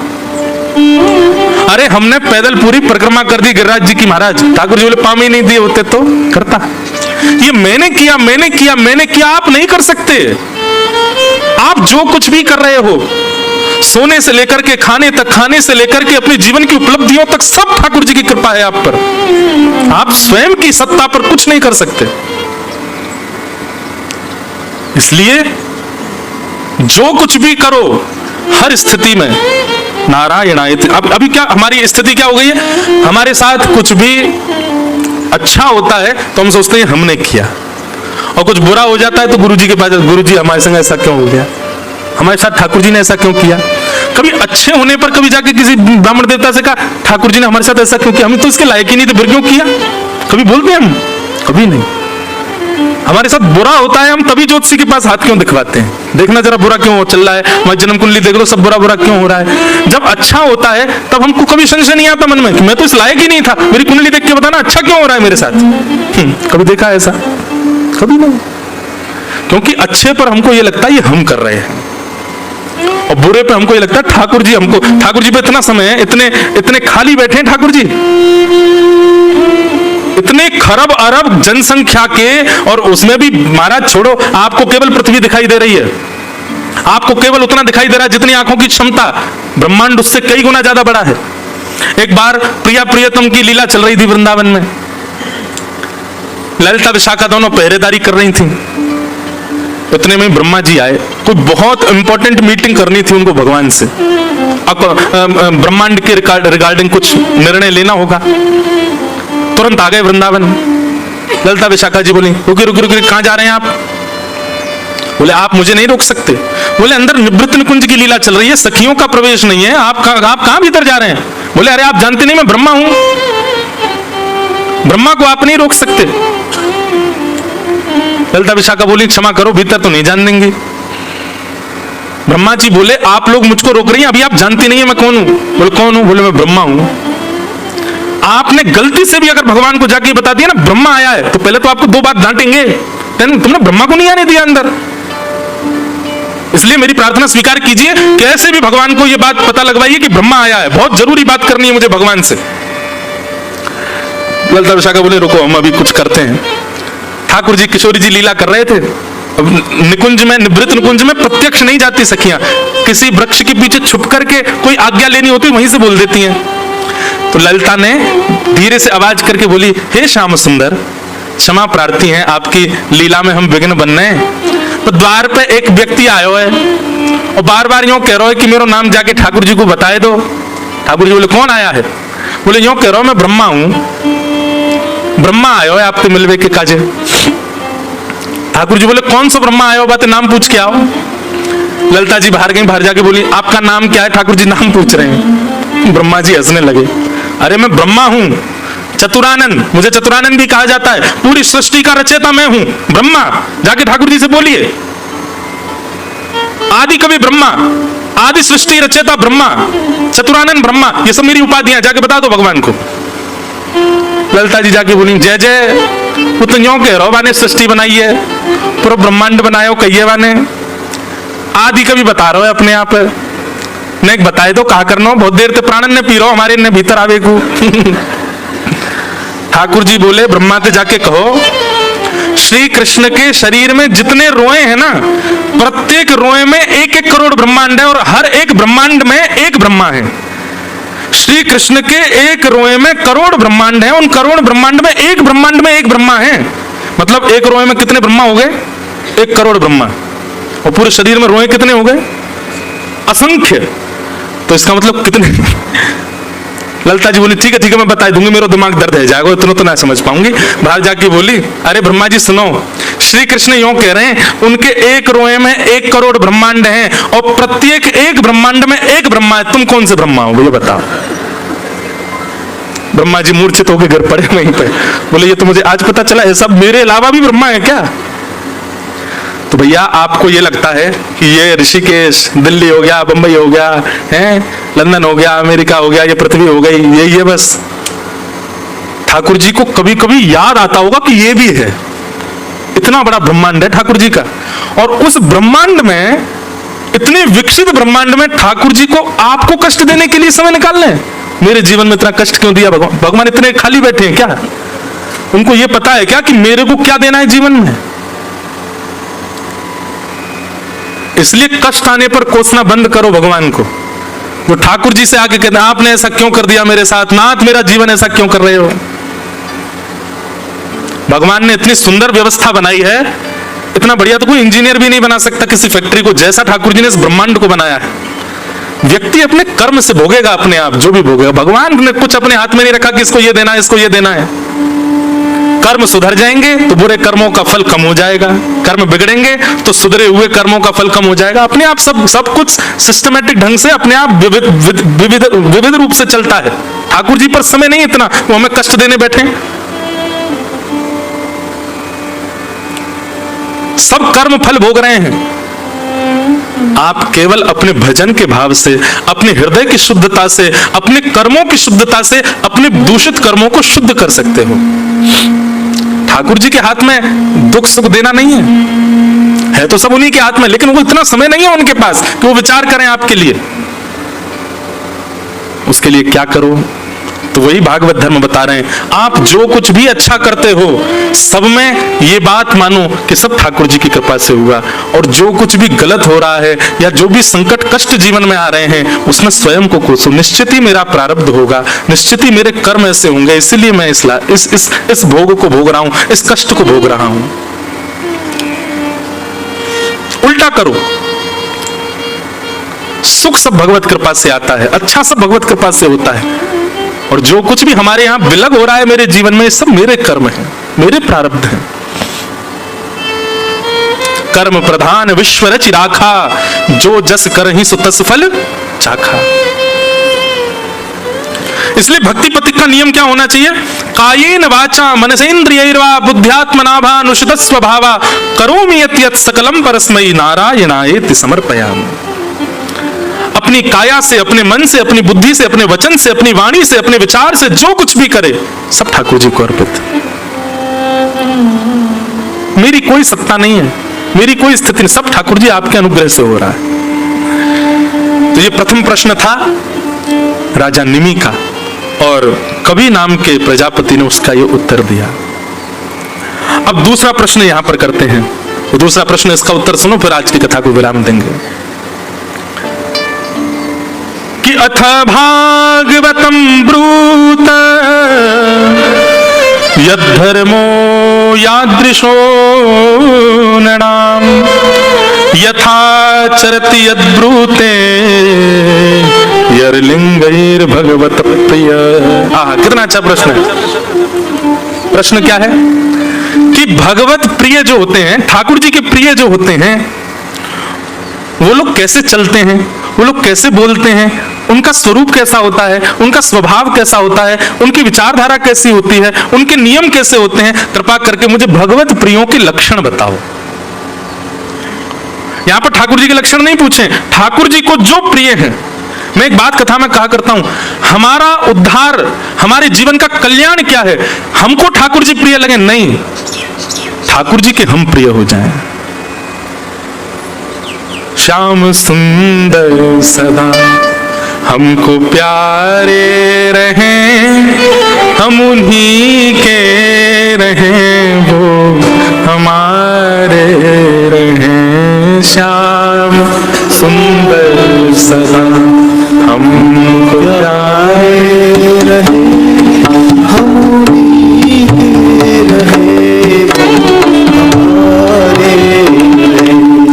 श्याम सुंदर सदा हमको प्यारे रहें, हम उन्हीं के रहें, वो हमारे रहें। श्याम सुंदर प्यारे रहे, हम उन्हीं के रहे, वो हमारे रहे। जिस डगर से मुरलिया की धुन आएगी, जिस डगर से मुरलिया की धुन आएगी, जिस डगर से मुरलिया की धुन आएगी, जिस डगर से मुरलिया की धुन आएगी, उस डगर पे उमरिया कट जाएगी, उस डगर से उमरिया कट जाएगी, उस डगर पे उमरिया कट जाएगी, उस डगर से उमरिया कट जाएगी, उस डगर पे उमरिया कट जाएगी, उस डगर से उमरिया कट जाएगी। उनकी तस्वीर मन में बनाए रहें, हम उन्हीं के रहें, वो हमारे। श्याम सुंदर सदा हमको प्यारे रहे, हम उन्हीं के रहे, वो हमारे रहे। हम उन्हीं के रहे, वो हमारे रहे, हम उन्हीं के रहे, वो हमारे। श्री राधा वल्लभ लाल की।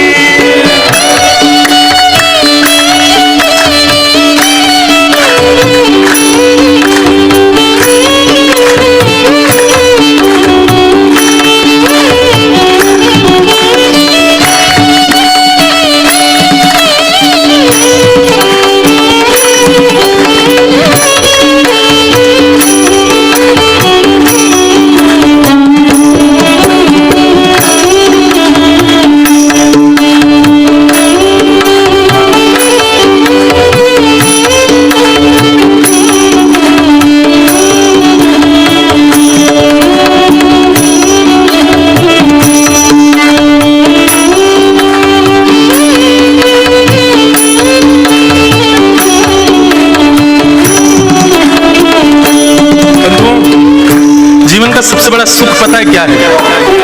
आप जिसको बहुत मानते हो, जिससे बहुत प्रेम करते हो, जिसके प्रति आप पूर्ण रूपेण न्योछावर हो, वो कभी भरे समाज में ऐसा कह दे आपके लिए कि ये तो मेरा है।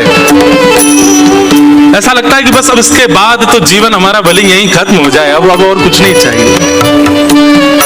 कभी कभी मन में भाव आता है इतनी कथाएं करने का, इतना परिश्रम, इतना हम कोई परिश्रम कुछ कर नहीं रहे हैं, लेकिन फिर भी बात कह रहे हैं, इतनी कथाएं करने का, इतने नाम जप करने का, इतने भजन कीर्तन करने का, इतने यज्ञ अनुष्ठान करने का हमको फल क्या चाहिए? एक बार, बस एक बार ठाकुर जी भले ही प्रत्यक्ष, और प्रत्यक्ष के लिए मैं इतना योग्य नहीं हूं तो प्रत्यक्ष भले ही ना है, स्वप्न में ही आकर के मुझे एक बार कह दें तू मेरा है, बस और कुछ नहीं चाहिए ना। आप भले ही जीवन भर हमको मिलो मत, हमको दिखो मत, हमें कभी आप प्रत्यक्ष दर्शन मत दो, और स्वप्न में भी आप दिखना नहीं, आप केवल स्वर निकाल करके ऐसा कह देना तू मेरा है, बस ये दो शब्द सुनने हैं नाथ आपसे, और कुछ नहीं चाहिए। मेरा भजन केवल इसी के लिए, और बस वास्तव में एक नैष्ठिक भक्त का, एक प्रिय भक्त की इससे ज्यादा मांग यदि कोई है तो अपने आप को भक्त कहना मना कर दे, नहीं है वो भक्त, इससे ज्यादा यदि आपकी डिमांड है तो हमारी तो एक ही डिमांड है नाथ, आप कभी स्वप्न में या प्रत्यक्ष भाव से बस इतना कह दो कि तू मेरा है।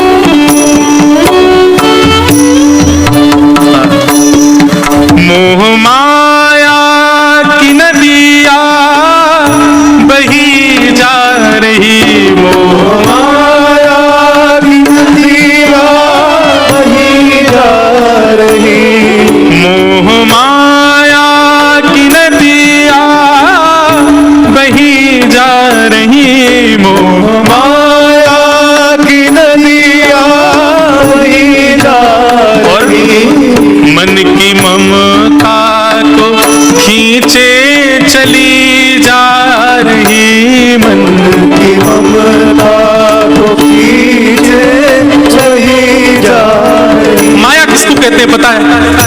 जो कोई भी संसारी वस्तु आपको अपनी ओर आकर्षित कर ले वही माया है, कोई भोज्य वस्तु जिसके प्रति आपका आकर्षण हो जाए वही माया है, जो व्यक्ति आपको अपनी ओर और हाँ उस आकर्षण में आपका भजन छूट रहा हो वही माया है। अभी सुबह के 7:15 बजे हैं, और 7:15 बजे ऐसा कोई फोन आ जाए जिसके लिए कथा छोड़ के भागना पड़े, समझो वही माया है, क्योंकि भगवत विमुख हुए हो आप। ऐसी कोई क्रिया, ऐसा कोई स्वरूप, ऐसी कोई सिचुएशन जिसके कारण आप ठाकुर जी की भक्ति का त्याग कर रहे हो वही माया है, और ये सारी माया हमको अपनी ओर खींच रही है। लेकिन नाथ हमारी प्रार्थना है, मोह माया की नदिया बही जा रही, मोह माया की नदिया बही जा रही, मन की ममता को खींचे चली जा रही, मन की ममता को खींचे चली जा रही। अभी एक बात कहें, हम माया ने कैसा पकड़ा हम लोगों को, हम अभी इस व्यास मंच से उद्घोषणा आप में से किसी एक को उठा करके यदि एक नियम कह दें कि हाँ भाई तुम चाहे कॉर्पोरेट में जॉब करते हो, चाहे दिल्ली बंबई कहीं रहते हो, आज से हमारी आज्ञा है, आज अभी इसी वक्त से आप पैंट नहीं पहनोगे। अभी हम किसी को आज्ञा कर दें, डर के मारे कल से आएगा ही नहीं बेचारा कोई, यार ये व्यास जी बड़े खतरनाक है, डेंजर आदमी है, बीच कथा में कहीं बोल दिया तो। अभी हम किसी को आज्ञा कर दें, हाँ भाई कल से तुम केवल फलाहार रहोगे अपने जीवन पर्यंत, मृत्यु पर्यंत केवल फल का आहार लो, हमसे नहीं हो पाए। अच्छा सुनो, ये पैंट शर्ट पहनना फिर भी कोई कर लेगा, फलाहार फिर भी कोई जीवन में अपना लेगा। हम किसी एक को, आप में से किसी एक को, खुद को भी ले रहा हूं, किसी एक को अगर हम ये आज्ञा करने, जा भाई अपना फोन विसर्जित कर वहां कर पाओगे? प्राण ले लो नाथ, इसको मत दूर करो मुझसे। केवल गा रहे, हम केवल सुन रहे हैं, इस बात को स्वीकार करो, हम कर नहीं सकते कुछ भी। लेकिन नाथ, मोह माया की नदिया बही जा रही, मोह माया की नदिया बही जा रही, मन की ममता को खींचे चली जा रही, मन की ममता को खींचे चली जा रही, मन की ममता को खींचे चली जा रही, मन की ममता को खींचे चली जा रही। हम भंवर में रहे, इस माया के इस माया रूपी संसार के भले ही नाथ हम भंवर में रहे, मतलब बीच में रहे, पूर्ण माया में रहे, और या फिर गुरु आश्रय में आकर के किनारे पर रहे, हम भंवर में रहे या किनारे रहे, हम उन्हीं के रहे, वो हमारे रहे। श्याम सुंदर सदा हमको प्यारे रहे, हम उन्हीं के रहे, वो हमारे रहे, हम उन्हीं के रहे, वो हमारे रहे, हम उन्हीं के रहे, वो हमारे रहे।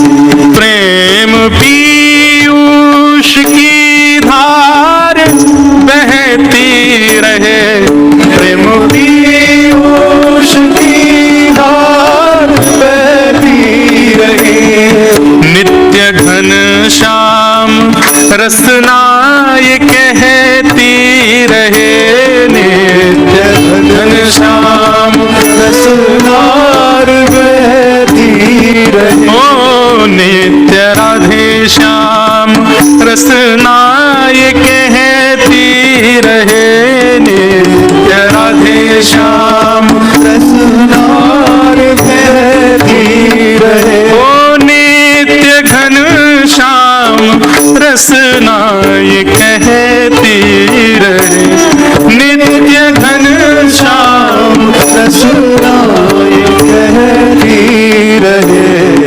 अपने तन मन को मोहन पे वारे रहे, अपने तन मन को मोहन पे वारे रहे, हम उन्हीं के रहे, वो हमारे रहे, ओ हम उन्हीं के रहे, वो हमारे रहे। ओ श्याम सुंदर सदा हमको प्यारे रहे, हम उन्हीं के रहे, वो हमारे रहे।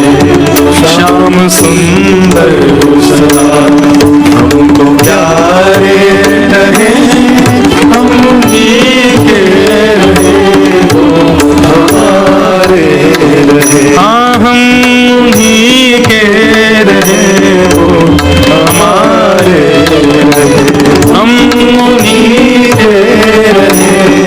जय जय श्री राधे। तो यहां पर राजा निमि पूछ रहे हैं कि महाराज भगवत प्रियों का लक्षण क्या है। ठाकुर जी हमको प्रिय रहें ये सामान्य बात है, पर हम ठाकुर जी के प्रिय बन जाएं ये हमारे भजन की विशेषता है। हाँ भाई, हमारी दौड़ यही के लिए है कि हम ठाकुर जी के प्रिय बने। ठाकुर जी यूं कहें जे मेरो प्रिय है, जे इंद्रेश याते मोह प्रेम है। हाँ, मैं खुद कह रहा हूँ मुझे कितना सुख मिल रहा है। ठाकुर जी कभी ये बात कह दें, हैं श्री गिरधर लाल जी हमारे कभी कह दें कि जे मोह बहुत प्रिय है। हाँ हाँ, प्रियतम तू मोहे प्राण ते प्यारो, प्रियतम तू मोहे प्राण ते प्यारो। बहुत अच्छा पद है, वो पूरा याद नहीं है। श्री वेणु विनोद कुंज वाले महाराज जी वृंदावन में, उनका ये पद है संभवतः। बहुत अच्छा पद, कल गाऊंगा निश्चित। कभी ठाकुर जी भी हम पद गा गा के थक गए ना, अब आप गाओ हमारे लिए। हम ठाकुर जी कह रहे हैं आहा पीली पीताम्बरी कैसी सो रही है, घुंघराले केश कैसे सुंदर लग रहे हैं ठाकुर जी के, तमाल वर्ण है ठाकुर जी का, उस पर केसर तिलक लगाया है, ऐसे कटाक्ष नेत्र हैं। भक्ति तब श्रेष्ठ मानो ठाकुर जी पद बना के हमारे लिए गावे। आहा, या के बुरे से बाल कैसे सुंदर लग रहे हैं, कारो सो मोटो सो विचित्र सो, लेकिन मुंह बढ़िया लगे। उल्टे सीधे काम करे लेकिन फिर भी मुंह भावे। व्यसनी है, पामर जीव है, लेकिन फिर भी मेरा प्रिय। ऐसा कोई पद बना के ठाकुर जी काम है। अच्छा, ये कोई मनगढ़ंत बात नहीं कह रहा हूं मैं, ठाकुर जी ने भी पद बना के गाए हैं वैष्णवों के लिए। ये गीत गोविंद में जय जय देव हरे कौन गा रहा है? जय जय देव हरे, ये जयदेव की जय जय। वो कौन गा रहा है? श्री जगन्नाथ जी गा रहे हैं। श्रुत कमला कुछ मंडल धृत कुंडल कलित ललित वन माल, यहां तक तो जयदेव महाप्रभु ने गाया। जयदेव महाप्रभु का स्वर बंद करके ठाकुर जी गाते हैं जय जय देव हरे। अरे जयदेव तुम्हारी जय जय हो। ठाकुर जी मतलब पद गाते हैं अपने वैष्णवों के लिए। हमें भक्ति तब तक करनी है जब तक ठाकुर जी हमारे का पद नहीं गाए। हमें पद तब तक गाने जब तक ठाकुर जी हमारे लिए नहीं गावे। कोई कहकर के हो सकता है मेरी निंदा करे, कैसा व्यास बताओ ठाकुर जी से यूं कह रहा ठाकुर जी हमारे लिए पद गाए। अरे गाना है भैया, हमको गब्बाना है। प्रेम एक हाथ से ताली क्यों बजाए, हम दोनों हाथ से बजनी चाहिए। अकेले हमारो प्रेम से काम थोड़ी चलेगा, ठाकुर जी को भी तो प्रेम हो हमारे प्रति। अद्भुत। तो यहां पर प्रश्न कर रहे हैं कि भगवत प्रियों के लक्षण क्या है। ठाकुर जी को जो भा गए हैं उनके सिम्टम्स क्या हैं, कृपा करके उनके बारे में मुझे बताओ। तब यहां हरि नाम के योगेश्वर उत्तर दे रहे हैं, ध्यान से सुनिएगा। ये लक्षण हैं आपके अंदर तो आप हरिप्रिय हो। हरिप्रिय का प्रथम लक्षण क्या है कि सर्वभूतेषु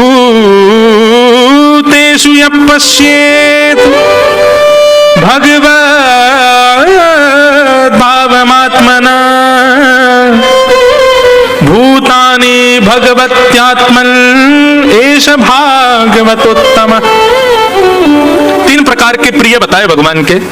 एक बहुत ज्यादा प्रिय, एक थोड़ा प्रिय और एक हाँ ठीक है प्रिय है। तीन प्रकार के प्रिय होते हैं हमारे भी। ये मुझे बहुत प्रिय है, इसके बिना मैं रह ही नहीं सकता। हाँ ये ठीक है, ये नहीं भी होगा तो भी कभी कभी याद आ जाती है, मध्यम प्रिय। और तीसरा प्रिय कौन होता है? सामने आ जाए तो प्रिय, नहीं मिले तो कोई बात नहीं। ऐसे तीन प्रकार के प्रिय हैं ठाकुर जी के। तो प्रथम प्रिय का लक्षण क्या है? जो बहुत प्रिय है ठाकुर जी को, जिसके बगैर ठाकुर जी रह नहीं पाते। उसका लक्षण क्या है? बोले सर्वभूतेषु यः पश्येत् भगवद् भावमात्मना। भगवान कह रहे हैं, हरि नाम के प्रजापति कह रहे हैं, जो जिसको देखे उसकी दृष्टि के आगे जो आ जाए वो उसमें मेरा कोई ना कोई भाव देखे, ये मेरे अति प्रिय का लक्षण है। और ये बात मैं दावे से कह सकता हूं, हम में से कोई भी नहीं है ऐसा। हम और किसी को क्या देखें? अगल बगल में एक दूसरे को देखो, तुमको दिख रहे हैं भगवान उसमें? ठाकुर जी का कोई स्वरूप दिख रहा है उसमें? देख कैसा लग रहा है? धोंधू हम में दिखेगा ही नहीं, हमको किसी में नहीं दिख सकता। भक्तिमती मीराबाई का स्वरूप ऐसा था। आप रसिक जनों के कभी चरित्र पढ़ो, चरित्र सुनो, उनके चरित्र में आपको देखने में मिल जाएगा कि वे जब किसी भगवत भक्त को देखते थे उसमें कोई ना कोई भगवत अंश देख लेते थे, उसमें कोई ना कोई भगवत भाव देख लेते थे। मीराबाई के विषय में मैं बताया करता हूं कि जब मीराबाई किसी को देखती तो कोई काला दिखता उनको, तो ना कह रहा हूं मैं, कोई ऐसा दिखता उनको तो सब तो कहते भाई काला काला काला। मीराबाई कहती कितनी कृपा, श्री कृष्ण ने तुमको अपना वर्ण दिया है, अपने वर्ण के रूप में तुमको चुन लिया है। कोई बहुत नटखट दिख जाता, बहुत ऊधम गारा, दुनिया तो कहती बड़ा ऊधमी बालक है, बड़ा ऊधमी। मीराबाई कहती ठाकुर जी ने अपना एक ऊधम का गुण इसको दिया है।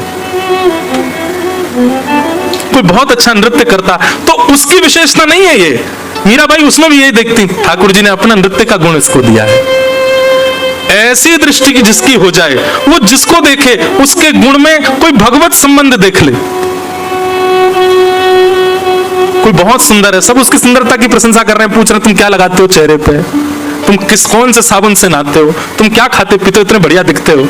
ये संसारी व्यक्ति है, पर भगवत व्यक्ति जब किसी सुंदर को देखेगा तो यही कहेगा श्री राधारमण जी की बड़ी कृपा है, अपनी सुंदरता इसको प्रदान की है, अपना वर्ण इसको प्रदान किया है, अपने जैसा स्वर इसको प्रदान किया, अपना जैसा नृत्य इसको दिया है। किसी की चाल भली अटपटी है, आहा गजगामिनी चाल है, उसकी चाल पर ही बारी बारी जा रहे हैं, लोग बाग तो कहेंगे भाई देखो क्या वॉक है इसके, हैं क्या बढ़िया चल रहा है। लेकिन वैष्णव क्या कहेगा, आहा श्री ठाकुर जी ने अपनी जैसी चाल प्रदान करी है, उसको हर गुण में भगवत दर्शन हो, ये समझो ये भगवत प्रिय का प्रथम लक्षण है। वो ठाकुर जी से प्रेम करता है नहीं, ठाकुर जी उससे प्रेम करते हैं, उसके ये सिम्टम्स हैं कि वो सबके गुण को उनका गुण ना समझ के भगवत गुण देखेगा। ठाकुर जी का लक्षण है। कृष्ण जब चलते होंगे तो ऐसे ही चलते होंगे। ये इतना मधुर गा रहा है, सोचो ठाकुर जी जब गाते होंगे तो कैसा गाते होंगे। ये नृत्य कर रहा है, वो मयूर मोर की आवाज थी ना। हम एक बात कथा में कहते हैं कि मोर पंख आसपास दिखे तो उससे ये ना लगे कि मोर होगा, मोर पंख दिखे तो ये लगे कि श्री कृष्ण यहीं घूम रहे होंगे, हमारी बात सुनकर वो पीछे ही घूम रहे होंगे।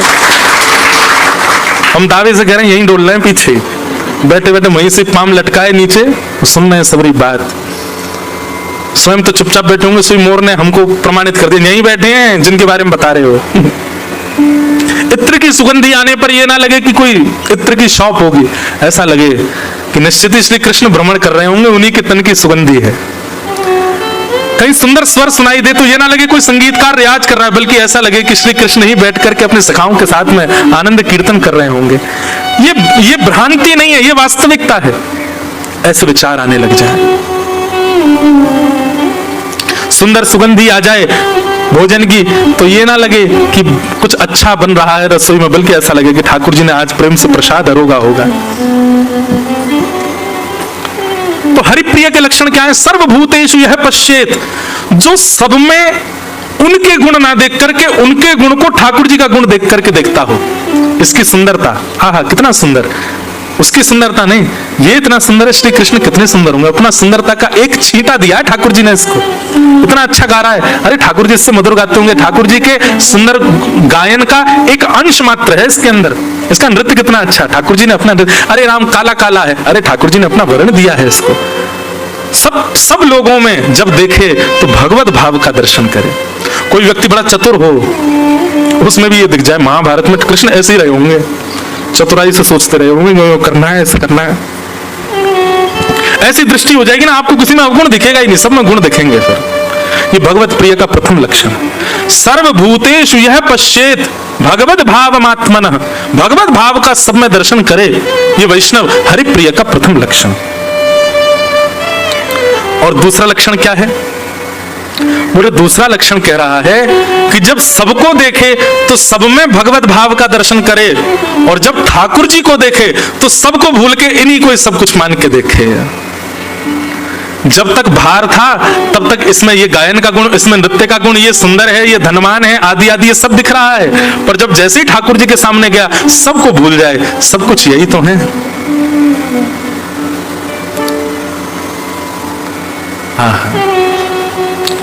एक प्रकार से दूसरा भाव यहां पर ऐसे है कि बाहर जब रहे, ठाकुर जी से विलग रहे, तो ये माँ है, ये पिता है, ये भाई है, ये बंधु है, ये सखा है, ये सर्वस्व है, ये सब कुछ है। पर जब ठाकुर जी के सामने जावे तो यही माँ है, यही पिता है, यही भाई है, यही बंधु है। त्वयैव नाथे न मुहुर विपद गणात्, केवल यही मेरे हैं और कोई मेरा नहीं है। सबको ठाकुर जी में देखे, ये हरिप्रिय के लक्षण है। तो हे मोहे नाते अनेक मानिए जो भावे, अनेक नाते ठाकुर जी से जोड़ ले वे। कई जन्मों से बुला रहे हो, कोई तो नाता जरूर होगा, नजरों से नजरें मिला न पाऊं, मेरी नजर का कसूर होगा। तुम ही तो मेरे माता पिता हो, तुम ही तो मेरे बंधु सखा हो, कितने रिश्ते तुम संग मेरे, कोई तो रिश्ता जरूर होगा। कई जन्मों से बुला रहे हो, कोई तो नाता जरूर होगा। तो जो सबको देखे तो सब में ठाकुर जी का गुण देखे, और जब ठाकुर जी को देखे तो सबको ठाकुर जी में ही देख ले, यही माता है, यही पिता है, यही सर्वस्व है। मतलब जब मंदिर से बाहर है तो ये माँ है, ये पिता है, ये आदि आदि सब लोग हैं, लेकिन जैसे ही राधा रमण जी के सामने जावे तो यही मेरे माँ है, यही मेरे पिता है, यही मेरे सर्वस्व है। ये हरिप्रिय के प्रथम लक्षण है। ऐसे हरिप्रिय के अनेक लक्षण हैं, उन सब पे हम कल चर्चा करेंगे 5 बजे से। सब लोग बड़े प्रेम और भाव से आनंद निमग्न होकर के गाओ। श्यामा हृदय कमल सो प्रगट्यो, श्यामा हृदय कमल सो प्रगट्यो, श्यामा हृदय कमल सो प्रगट्यो, और श्याम हृदय तुम्हारा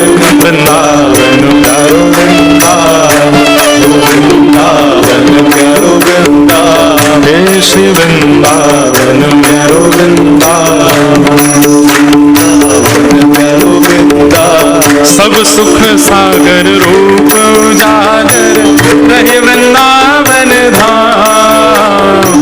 सब सुख सागर रूप उजागर रहे वृंदावन धाम। हाँ प्यारो रहे वृंदावन धाम, प्यारो रहे वृंदावन धाम।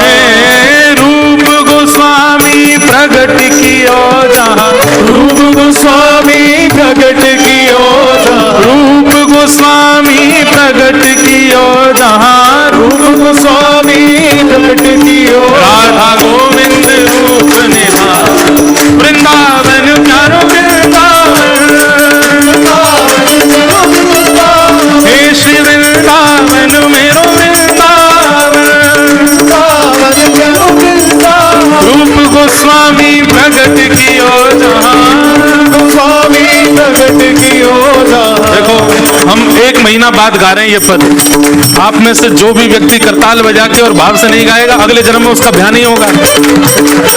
अरे श्रावण का महीना चल रहा है, महादेव विराज रहे हैं ऊपर, बढ़िया सुंदर हिमालय की गोद में बैठे हैं, भुजा उठा करके। रूप गोस्वामी प्रगट कियो जहाँ, रूप गोस्वामी प्रगट कियो। राधा गोविंद रूप निधान, वृंदावन मेरो वृंदावन, हे श्री वृंदावन प्यारो वृंदावन, प्यारो वृंदावन। विहरत निस दिन कुंज गलन में, ब्रज जन मन सुख धाम। कुंज गलन में सुख धाम। हाँ प्यारो ब्रज जन मन सुख धाम, प्यारो ब्रज जन मन सुख धाम। ओ मदन मोहन को रूप निरख के, मदन मोहन को रूप निरख के। श्री मदन मोहन को रूप निरख के, मदन मोहन को रूप निरख के। सनातन बल बल जान, वृंदावन प्यारो वृंदावन, प्यारो वृंदावन। हे श्री वृंदावन मेरो वृंदावन। प्यारो वृंदावन। मदन मोहन को रूप निरख के, मदन मोहन को रूप निरख के। सनातन बल बल जान, वृंदावन मेरो वृंदावन, प्यारो वृंदावन। हे श्री वृंदावन प्यारो वृंदावन। प्यारो वृंदावन। गोपी ग्वाल सब ही और धारे, प्यारो गोपीनाथ। सब ये और धारे, प्यारो गोपीनाथ। हाँ प्यारो प्यारो गोपीनाथ, प्यारो गोपीनाथ। बड़ो प्यारो गोपीनाथ, बड़ो प्यारो गोपीनाथ। मधु पंडित जिन कंठ लगायो, मधु पंडित कंठ लगायो। श्री मधुसूदन जिन कंठ लगायो, मधुसूदन जिन कंठ लगायो। और है रही जय जयकार, वृंदावन प्यारो वृंदावन, प्यारो वृंदावन। हे श्री वृंदावन मेरो वृंदावन। मेरो वृंदावन। मधु पंडित जिन कंठ लगायो, मधु पंडित जिन कंठ लगायो। और है रही जय जयकार, वृंदावन मेरो वृंदावन, हे श्री वृंदावन प्यारो वृंदावन। प्यारो वृंदावन। श्री गोपाल भट्ट झुकी हृदय वेदना, प्रगट्यो शालिग्राम। गोपाल भट्ट जी हृदय वेदना, प्रगट्यो शालिग्राम। प्यारो प्रगट्यो शालिग्राम, प्यारो प्रगट्यो शालिग्राम। हे रूप सुधा को खान हमारो, रूप सुधा को खान हमारो। रूप सुधा को खान हमारो, रूप सुधा को खान हमारो। प्यारो राधा रमण दुलार, वृंदावन मेरो वृंदावन। वृंदावन प्यारो वृंदावन। हे श्री वृंदावन मेरो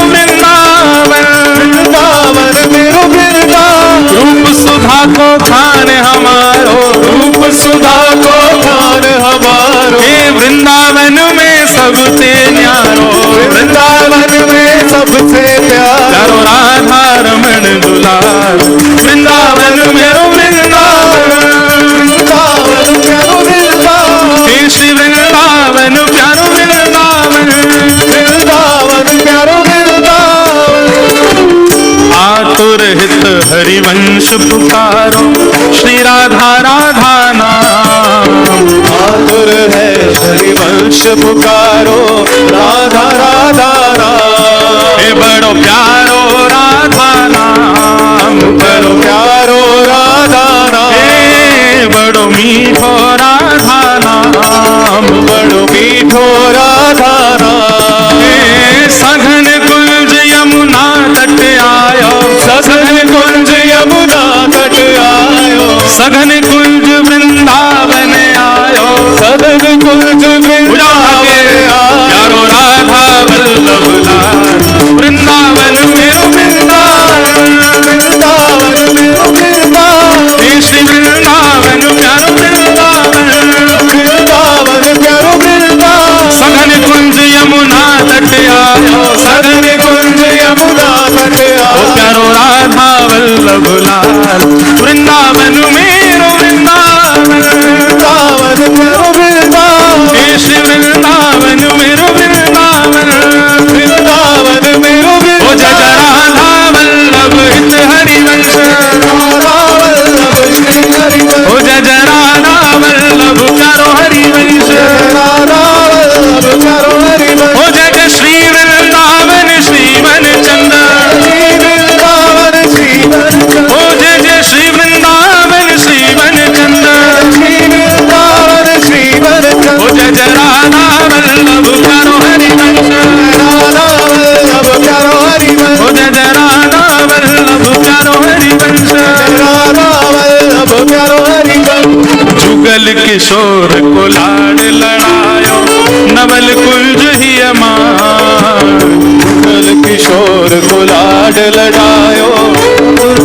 हे कुंजनी कुंजनी की रज धारे, कुंजनी कुंजन की रजधार, कुंजनी कुंजन की रज धारे, कुंजन कुंजन की ओ रजधार, हरि व्यास युगल यशधार, वृंदावन प्यारो वृंदावन, वृंदावन मेरो वृंदावन, हे श्री वृंदावन मेरो वृंदावन, वृंदावन मेरो वृंदावन, कुंजन कुंजन की रज धारे, कुंजन कुंजन की रजधार, हरि व्यास युगल यशधार, वृंदावन मेरो वृंदावन, वृंदावन मेरो वृंदावन, हे श्री वृंदावन प्यारो वृंदावन, वृंदावन प्यारो वृंदावन, भुवन चतुर्दश की सुंदरता, निधि बन करत बिहार, भुवन चतुर्दश की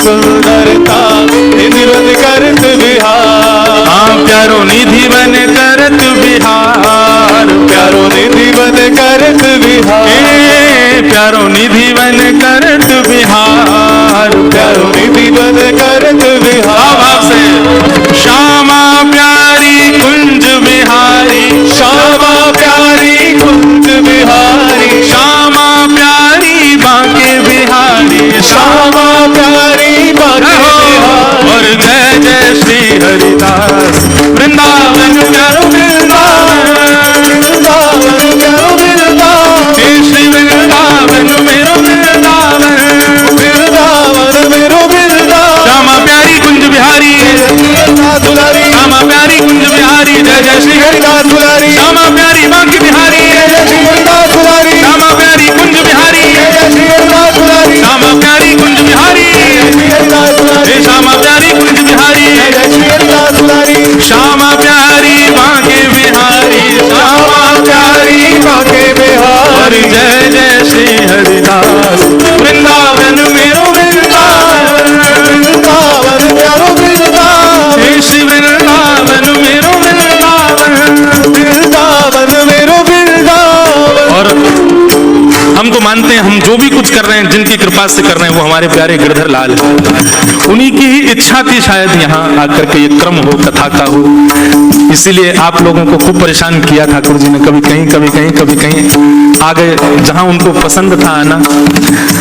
जिनकी कृपा से हम आप सब लोग आज यहाँ मिले हैं, बैठे हैं, ऐसे प्यारे गिरधर लाल, उनके दर्शन होंगे 11 बजे। आप सब लोग, ये जो कक्ष हैं इनमें गोलोक नहीं सॉरी वैकुंठ नाम का जो कक्ष है, बाहर वैकुंठ लिखा है, उसी में श्री गिरधर लाल जी विराज रहे हैं। 11 बजे दर्शन होगा। अब जो लोग ऋषिकेश से आए हैं दूर से, उन लोगों को तो भैया जय सिया राम है, तो फिर वो शाम को भी दर्शन हो जाएंगे ठाकुर जी के 5-6 बजे करीब। तो एक बार जाके अगर आने का भाव हो तो शाम को भी आ सकते हैं, बाकी 11 बजे ठाकुर जी के दर्शन होंगे। जिनकी कृपा से हम आप सब लोग यहाँ बैठे हैं, आओ उनको प्रणाम करें जिन्होंने इस भाव को प्रकट किया। जिनकी कृपा से रस प्रगट्यो वृंदावन अभिराम, जिनकी कृपा से रस प्रगट्यो वृंदावन अभिराम।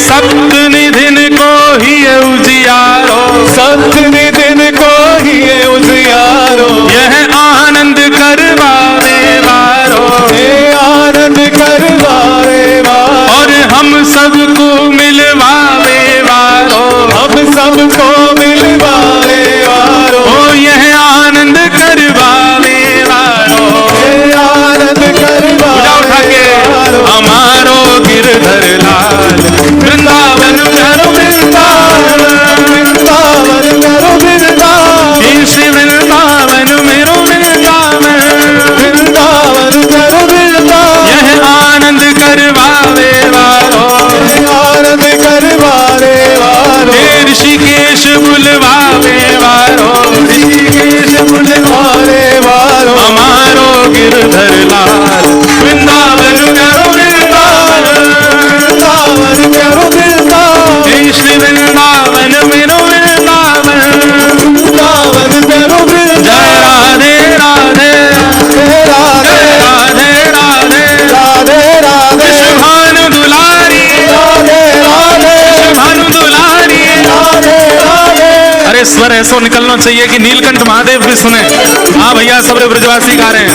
वृषभान दुलारी, राधे राधे हरिदास दुलारी, हरिवंश प्यारी, बरसाने वाली, राधे राधे राधे राधे, राधे राधे कीरत सुत प्यारी, हरिवंश दुलारी, वृंदावन वाली, राधे राधे राधे राधे, राधे राधे राधे राधे, राधे राधे राधे राधे, राधे राधे।